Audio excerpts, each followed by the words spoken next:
ipakilala sa inyo ang ating mga opisyales sa Badminton Association at saka ang aming star coach na kakarating lang ng linggo at siya magiging pamahala sa ating mga national training pool at sa mga badminton activities natin. No? Ipapakilala natin si Chairman Mayang Ponte, no? Tailan natin pagdating ni Vice President. At sa lahat sa inyo, we are more than welcome to answer any question. Pati love life. No? Pati love life, pwede daw. Thank you very much, Congressman Benitez. So mamaya po, of course, medyo hintay natin si Vice President Jejo Martina. We will also have Congressman, darating po ba ang ilan natin mga players this morning, today? Wala po sila. Darating po. Oo nga pala. Ang ating isang star player din, si Papa Alcala, na ilan beses sumubok maging champion sa international scene sa junior competition.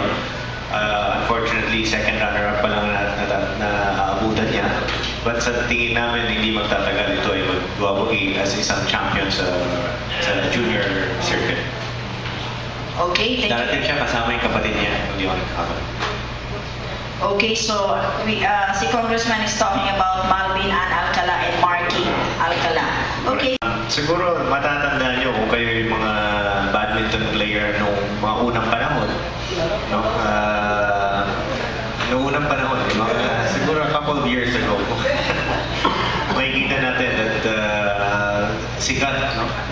At saka ilang beses nanalo sa international scene, ilang beses nakakamit ng gold medal sa Olympics, gold medal 1996, World Championship gold medal 1995, champion Olympic Games 1996, Georgia, Atlanta, champion Asian Games 1994, 1998, team and individual events, champion World Championship 1995, champion All England 1995 and 1996, champion World Cup 4 times, champion Indonesian Open 5 times, champion Japan Open 1996, 1997, 1998, consecutive every year. Champion Malaysian Open 3 times, champion Thomas Cup team event 4 times. So kung makikita mo record nito, I don't think, kumbaga parang ito si Tiger Woods badminton. At hindi lang ho yan, no? Kung papansinin mo natin, hindi lang siya isang magaling na atleta. Naging national coach din siya, at saka nagturo siya sa mga iba-ibang bansa. No?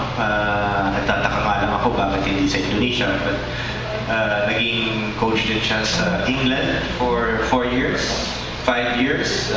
Matatandaan nyo, tinuruan niya ang tanyang na mixed double pairs na si Gayle Ems and Nathan and Gayle Ems. So 5 years siya nagturo doon, and they came here. No? I'm sure most of us have seen her play sa MVP Cup.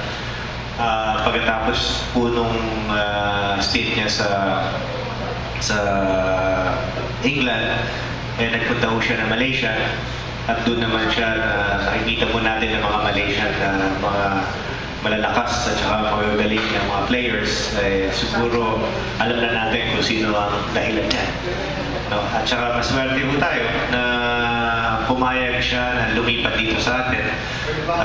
Sa totoo lang, hindi lang tayo ang nag-recruit sa kanya. Mga ibang bansa, pinag-aagawan po siya. Maswerte lang at tayo ang binili.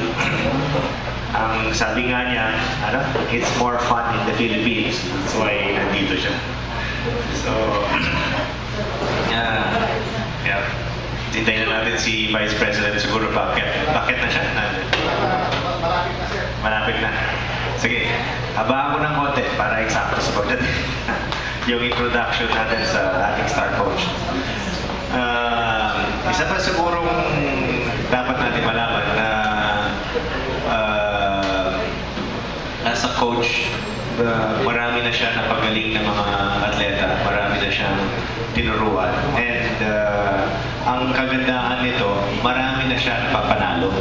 Iba ho yung coach na marunong lang magturo, pero hindi ho nakapag-deliver o nakapag-perform ng kanyang coaching skills. No? So ito, nakikita natin subok na, tested na, at naka-perform na sa maraming mga atleta na nanalo ng gold medal sa international circuit.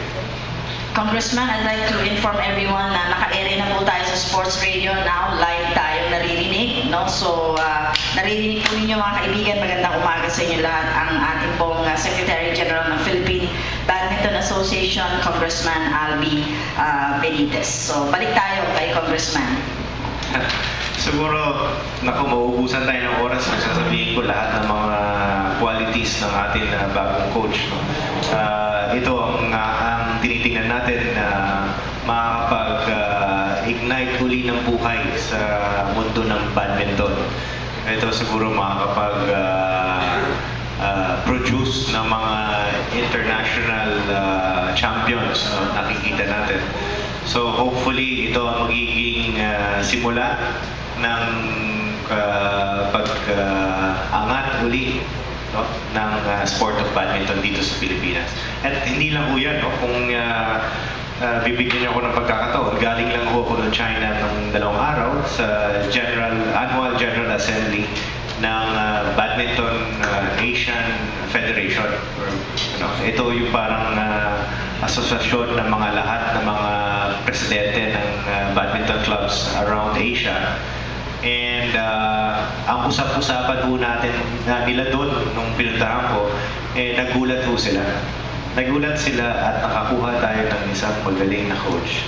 At nakikita nila na siguro sabi nila, the country to watch ngayon ay ang Pilipinas sa mundo ng badminton.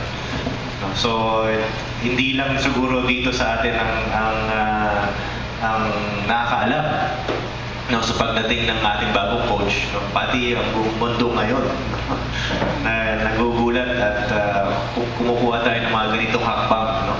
Alam naman natin na hindi ganun kadali makakuha ng ganitong coach. No? Kumukuha tayo ng mga ganitong hakbang para mapabuti natin ang sport ng badminton. Okay, thank you very much, Congressman Benitez. Siguro, while waiting for our Vice President, may we have Coach Rexy Mainaki to greet our greetings lang naman, no? Para marinig na yung boses ni Coach, the star coach. Coach, good morning.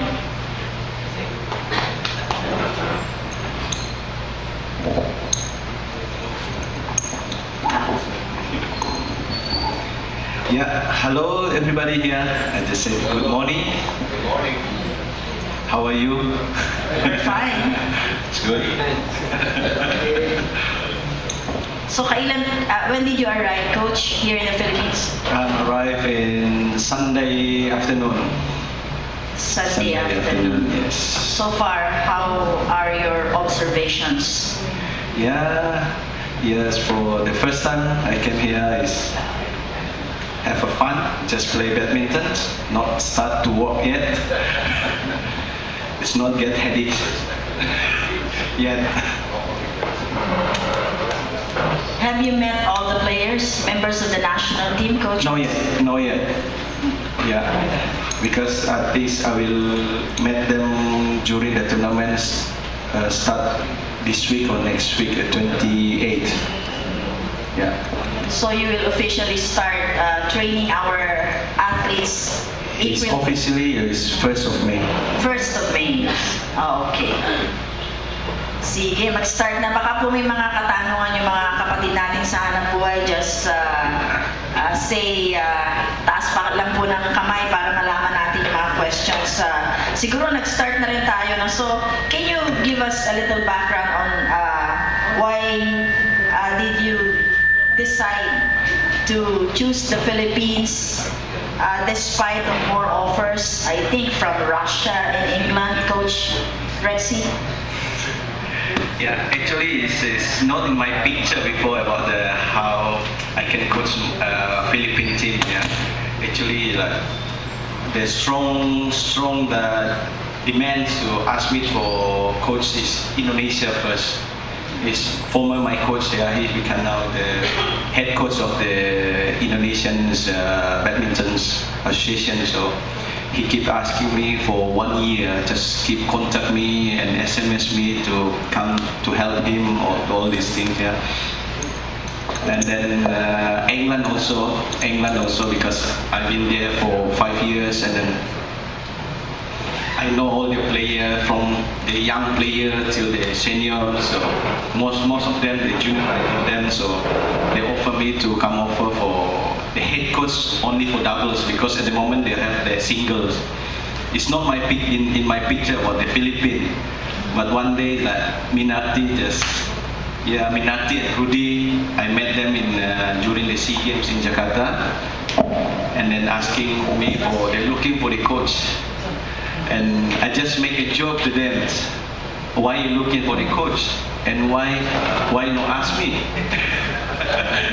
I just make a joke because I'm not really, because I just signed a new contract with Malaysian till 2013.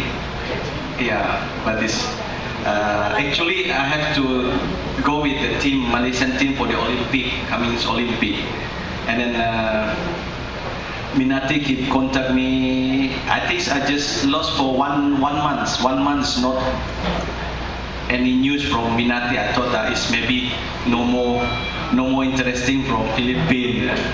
So I enjoy with the coaching with the Malaysian team. All the players, they really enjoy also. Yeah. And then one day they said, even they don't know yet, I will already deal with the Philippines. The player, they said, coach, they just worried one day. You said you don't want to coach Malaysia. They just start to say that. I said, why you think like that? I said, I'm still with you all till 2013. And then, okay, it's good. They say it's good. But end of the day, I think after the Australian, and most of them know I'm resigned already. I already handed a letter to the Malaysian Association of Badminton, and then they said, are you going to Philippines? And I said, yes. And they said, why Philippines? I said, it's actually, if you compare like Indonesia, Malaysia, in the Southeast Asian country, it's Philippines. I can say the Philippines because maybe badminton. A lot of people play badminton, but maybe the level is not there. So I mean, like the challenge is same like when I stopped playing badminton, I'm retired for the badminton player. I decided to go to England. England at the time they don't have the players, so I mean, my challenge is like how I can produce some of the champions player. It's not just because myself, because I think like I can just also learn from people there, and then we work together. So that is same. I came here. I know it's my strong challenge is try to bring the quality and the level of the badminton player in Philippines to at least to reach the world class level. That is my challenge. So that's why I decided. Ladies and gentlemen, please rise as we acknowledge the arrival of the Honorable Vice President of the Republic of the Philippines, Vice President Jejo Martinez. Good morning, sir. And he's the President of the Philippine Badminton Association. So you may now take your seats, ladies and gentlemen. As we greet the Vice President, pleasant morning, sir. Can we have your kind greeting words for this occasion, Vice President? Good morning to all of you. Thank you very much for taking time and to be part of today's press conference. So far as we are concerned, this is a news that particularly for the supporters of badminton, particularly the players, this certainly is a good news. Ako naman po second lang, ito po ang General Manager, CEO po ng Philippine Badminton Association. And we'd like to welcome the great coach, the #1 choice, the most expensive job. But it's worth it. As they always say, okay, when you try to economize on something which is quality, then that is a wrong decision. Okay, we're ready.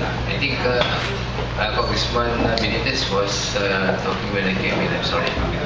Mr. Vice President, just a while ago, Mr. Coach Rex has been talking about his stints, especially the latest one about his resignation in Malaysia after having 7 years of service and taking the country to the highest steam as far as badminton is concerned. Mr. Vice President, ang tanong ko nga kay Coach as of course I would like to compliment him that you look more like a Filipino than I do. So you better start learning the language this early because people might think that you're Filipino. In fact, if the Vice President can take this joke, he looks more like an Indonesian than you do. So actually, you would have noticed me when I came here. I was really surprised when Congressman Benitez said, he's the coach. I'm like, what is that? Pero hopefully, because of that painful decision, I think hopefully let's hope and pray that this will not be another scar or problem. We are having a big problem now on that part of our country. And we cannot afford to draw the ire of the Malaysian government because we took in contracts to us. kaya nga Coach, don't you think the Malaysians now will have a grudge not only against you but with the Philippines? And I'm worried, Coach, that when the Philippines now becomes a world champion, you might just leave us just like that. So you resign, don't do that to us. You're very good friends. So any questions coming from the crowd, Mr. Clyde Mariano? Ikaw. Teka muna. The president of the PBA may want to add some more inputs for us, sir. Hindi naman, no. I think to answer that question, alam mo, we just came from Asian League tournament called Akshata Cup. Kung napapansin mo, it was designed supposedly to create a league within the Asian nation. Ang problema, there is only Indonesia and Malaysia. No? So hindi ganun kataas ang mga level of competition sa mga different Asian countries.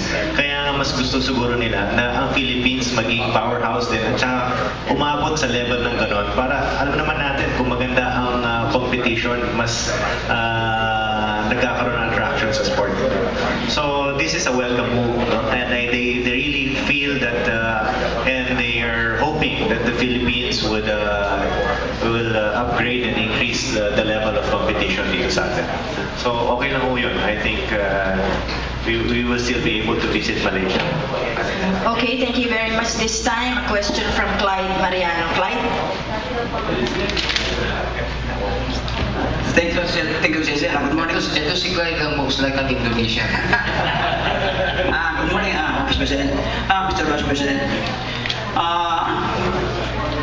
Badminton, I should say, is one of the most unproductive sport in any sense.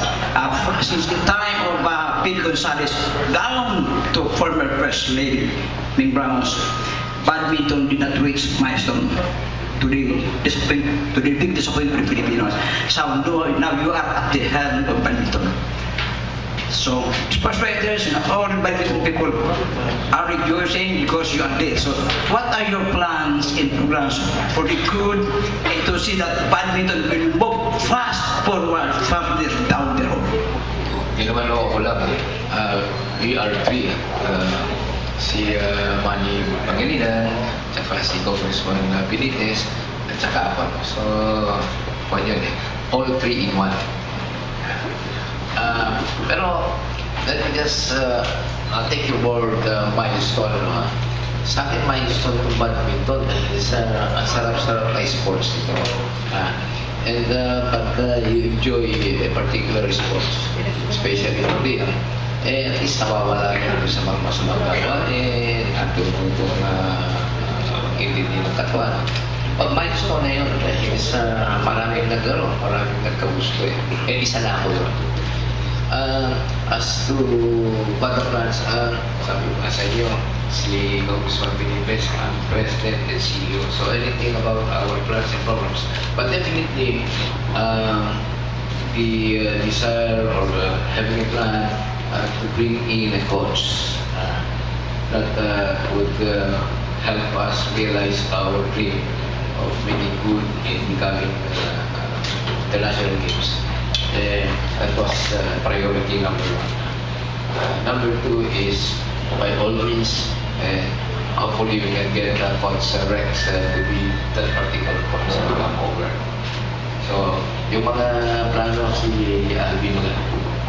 Mr. President, Congressman Benitez, I noticed and observed as a sports writer for 30 years, covering the Philippine, comparing the Philippine Sports Commission since 1990, that badminton, there were no talent or young recent talents that have been showcased, because I noticed that badminton leaders do not have this so-called viable, comprehensive, and effective sports program. And I also noticed that there are no racial, regional, international level, except perhaps one red you can count with your few fingers in national badminton competition. So now you are actively involved in badminton. So you intend to host or to hold provincial, regional, and national level programs so that we can tap more talent for future international competitions.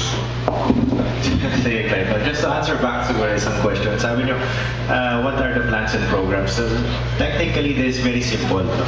Isa na yung plano namin. Natapos na namin yung plano. We just hired a good coach. So, isa sa pinaka main plans namin was to be able to get somebody who can teach us, train us, and bring us to a level of competition in the international scene. No? So this is something that we have done, and I think I'm very thankful for the Vice President and MVP for allowing us to be able to take this route. And I think it's a very good and excellent strategy to take. No? So we have that plan in place.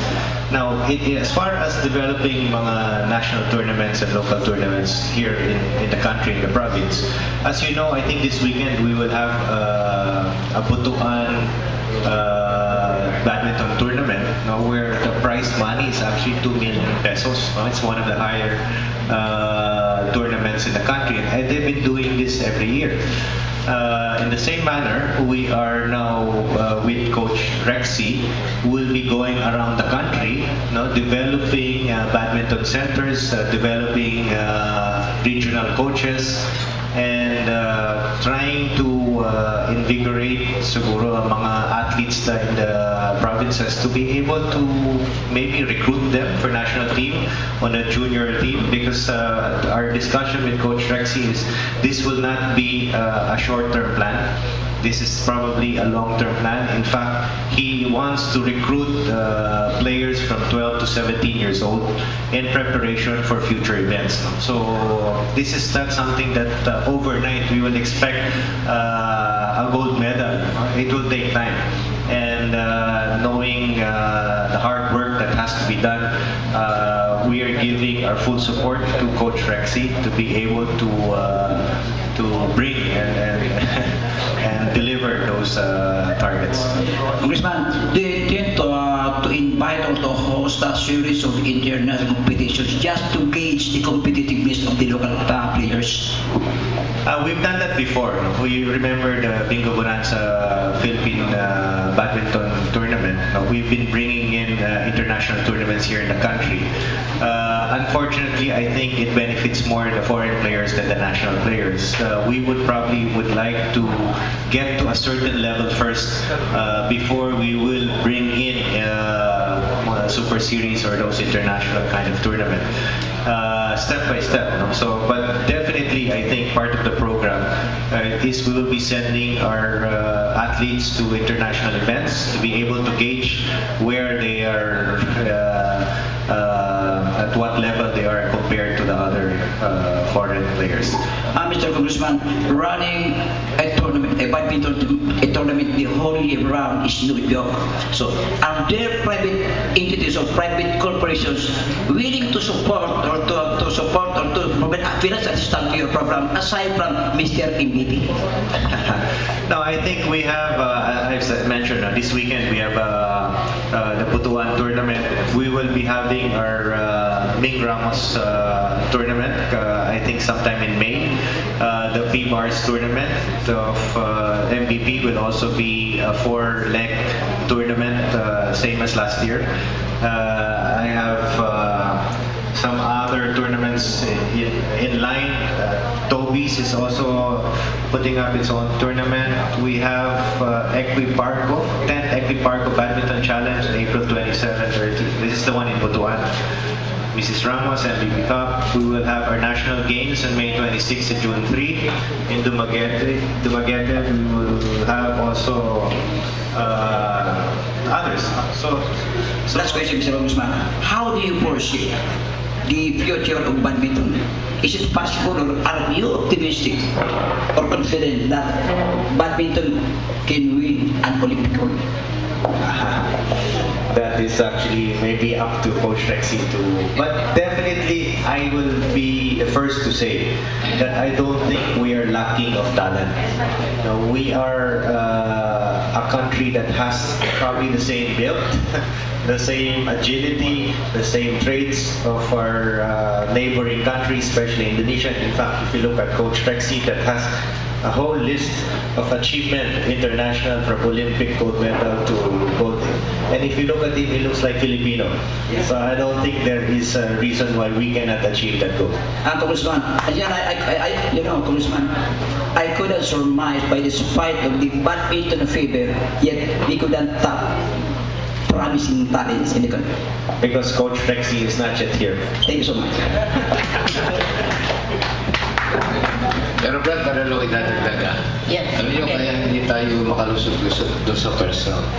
Kasi yung napapagrupo tayo doon sa pinaka-champion ng buong mundo. So, kagrupo natin, Malaysia, Indonesia, kaya hirap na hirap tayo makarating doon sa second round. So, yun ang unang-unang problema natin. Hindi ko sa inyo, yung sa region natin, nandito yung mga champion, mga world class talaga ito. Sa Southeast Asia, sir. Yes, sa buong mundo. Sa buong. Nandito mahusay sa region ito. Malaysia, Indonesia, Thailand, China. Okay, Mr. Vice President, sa ating pong pag-acquire kay Coach Rexy, on a personal level, ano po yung nakikita nyo na mangyayari immediacy sa Philippine Badminton as a whole? Dahil sabi nyo nga, mahal si Coach Rexy. Naalala ko na yung kasabihan, di ba may kasabihan? Ito naman selling, you sell peanuts, you get monkeys. So, we have to settle for the best. Ito lang mag-produce na. He was able to produce a lot of world-class players. And as he did it, he has his track record. So we're very optimistic na he will do the same for the Philippines. Okay. Pwede po kay Coach Rexy. Coach Rexy, how do you plan to go about as far as given the situation here in the country, the talents as a whole, how do you plan to go about when it comes to program in Philippine Badminton? First, I will plan to maybe 1 to 6 months. I have to work hard to go around Philippines to recruit and just talent scouting of the young player, especially from 12 to 17 years old, to recruit them, with a good talent, and hopefully I can bring all the talented players to build them up for maybe just target for another Olympic 2016. Hopefully, if badminton still there.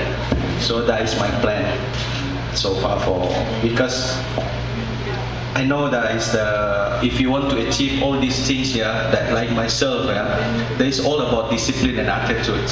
So we need to build this up first. So that's why I need the young player, so we can just build them up how to Talk of the town. Hindi lang yun, no? Kasi nag-press conference na siya sa Malaysia. And in fact, we have a Japanese reporter here right now, Mr. Haru, who is following a lot of the badminton developments in around the world.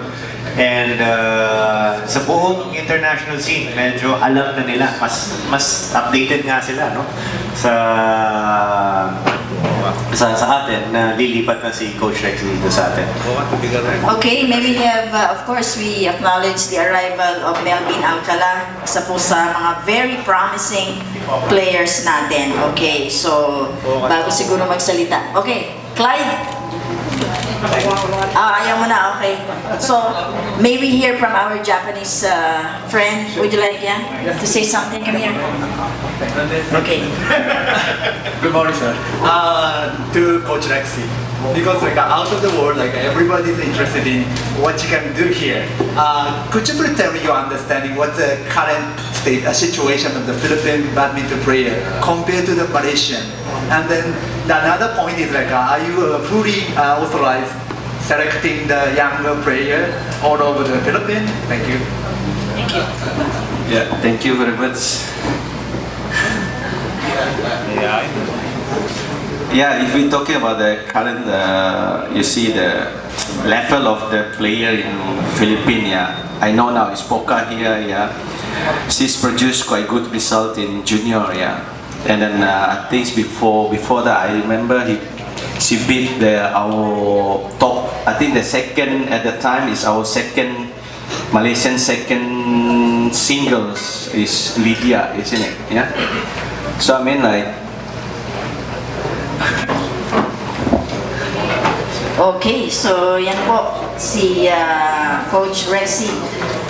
Okay, so meron na po tayong mga dumarating na mga players here. We'd like to acknowledge also si Melvin, tapos si Marky. Is that Marky?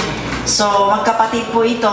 No, let me ask Malvin and to say hello, no, sa ating mga kaibigan dito. Malvin? Pasensya na po kayo, na traffic. Magandang maga. Ayan. So that is Marky. Okay. So, would you like to say something yung mga players muna natin? Congressman, pakilala mo yung nasa tabi mo. Nasa kaliwa ko, no? Ito yung pinaka-promising naming athlete, no? Batang-bata, and of course, napakagaling na, no? Ito si Poca Alcala. Recently, first runner-up sa dalawang junior tournament. Tapos naging champion sa Australian junior tournament din. Dala-dala niya yung mga trophies niya, nandito ngayon. No? Fresh. May mga plastic pa from mga tournament. So, pinapakita ko natin na hindi naman kung anong level na tinatanong earlier, anong level na natin sa mundo, no? Makikita natin ang mga junior team natin mga malalakas na rin, no? Poca just came from a European circuit tour of several junior tournaments, and she placed second twice, no? One in Italy and the other one in Germany. So talagang ito ang mga future na natin, ito ang mga inaasahan natin na makapagdala ng mga mas magagandang karangalan sa ating bansa.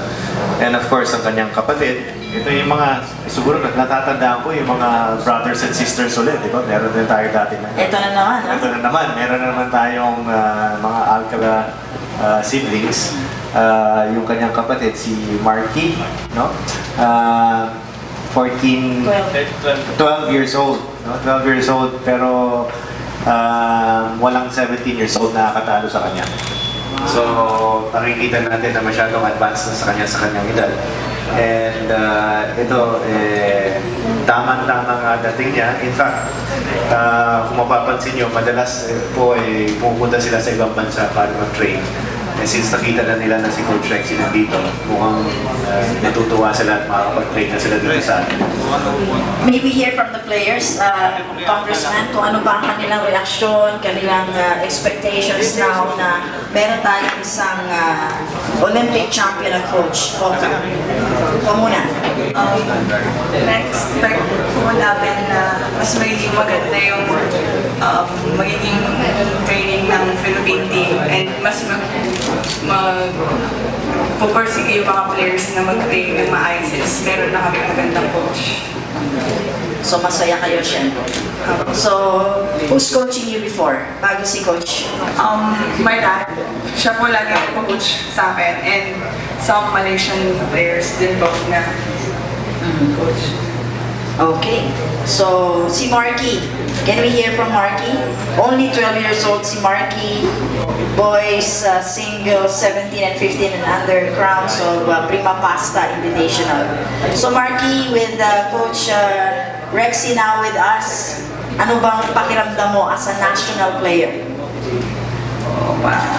Mas ganado po. Mas ganado. Dati ba hindi ka ganado? Hindi po. Mas ganado.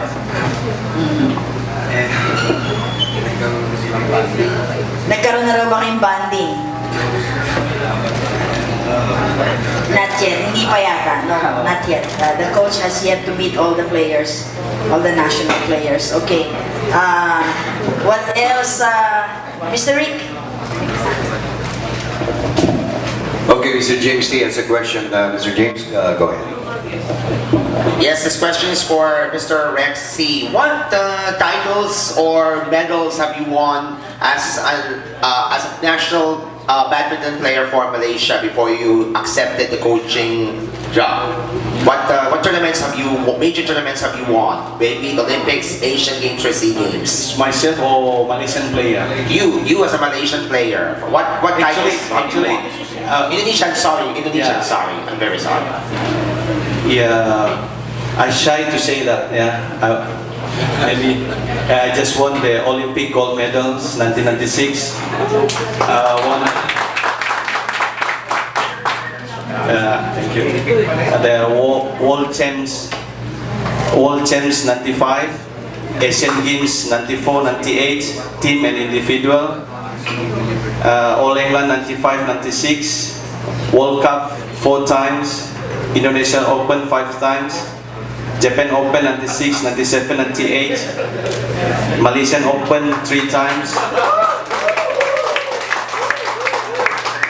Thomas Cup team event 4 times, and I don't know what the other titles I forgot.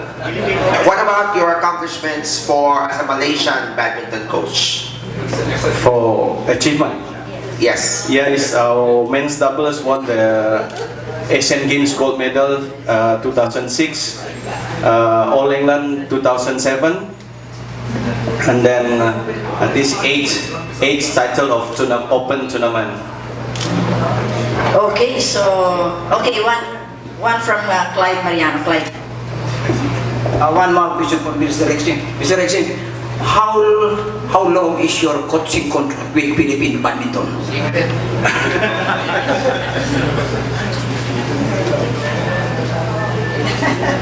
Yeah. First is for 2 years, and C is can I produce or I'm leaving. But it's sure I try my best because it's not about the good coach can produce the good player. This is all about the teamwork. That is what my philosophy. Yeah, because when I was a player also, yeah, that is. But my contract is for 2 years. Well, do you intend to bring Filipino players to play in a series of competitions in Indonesia? In Indonesia, kasi Indonesians are world-class badminton players. Yeah, if we're talking about the history about Indonesian, it's for a long time ago they are good in badminton. But actually, we have to look to the Thailand, the sample of Thailand or Chinese Taipei. Yeah, Thailand is like now they produce a lot of good players, especially in ladies. And then Taiwan also, Chinese Taipei, they produce a lot of good players, especially also in ladies. Yeah, and then hopefully it's like myself and all my team coaches will bring up all the level of the player to compete at least. Get near of the level of Indonesian or Malaysia or all these things, because the